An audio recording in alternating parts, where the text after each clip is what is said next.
The Juggernaut, Chapter 4. Malachi, meanwhile, couldn't escape the crowd. He elbowed his way to the window of the viewing platform and rechecked the video feed coming through to his datapad. The viewing platform for this race was the grimy bridge of an old private yacht.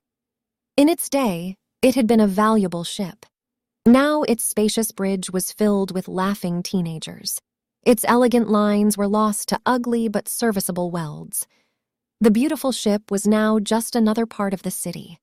The Mandalay had at least been attached right side up, relatively speaking, so the bridge windows commanded a perfect view of the square that was to be the start and finish of the race.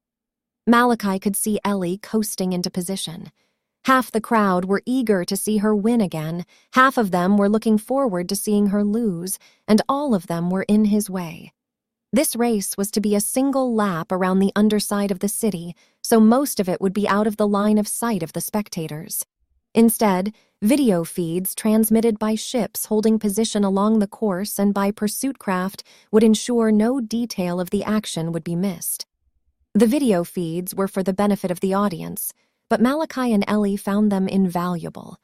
While Ellie gave her full attention to the next 100 meters of the course, Malachi studied her opponents and advised her on what to do. It seemed an obvious solution to them, and they didn't understand why no one else did what they did. Tila tried explaining to them once that it was a matter of pride, that pilots lived the role of the hero, that they loved to fight off all challengers with nothing but their skill and their wits. Every other racer wanted the glory for themselves. Tila said teamwork was just an excuse for someone to let you down, but in their case, she couldn't deny that it worked.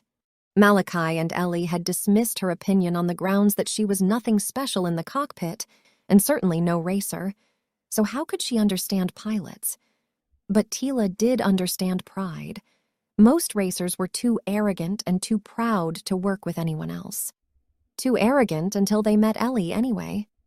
Her win record spoke for itself, and Ellie's growing reputation was a small, blonde microcosm of the change in fortunes for the New Haven community. When Malachi and his father Theodore arrived in New Haven, no one wanted to build a racer. It was the furthest thing from anyone's mind.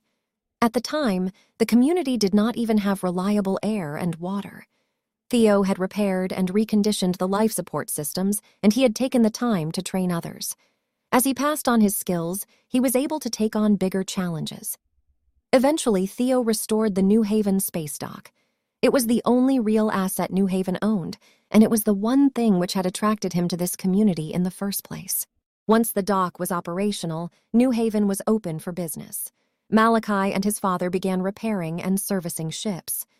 This brought them a valuable income and a ready supply of spare parts, some of which were even now hovering over the starting line.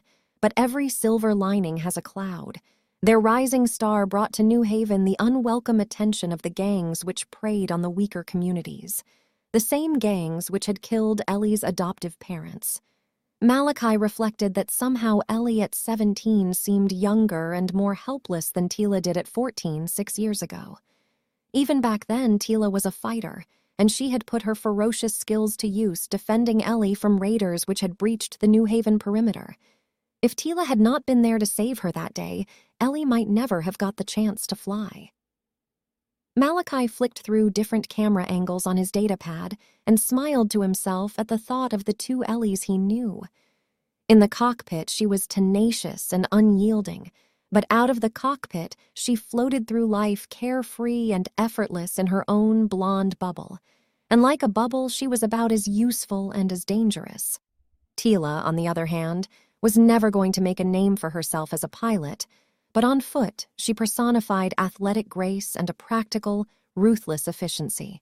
If pressed, he would say that Tila played to the strengths of her focused skill set.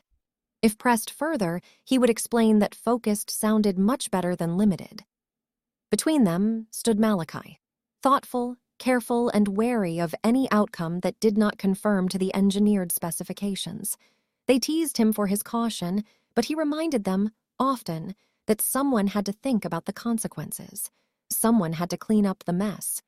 His datapad beeped, and the surrounding crowd began chanting a countdown. The race was starting.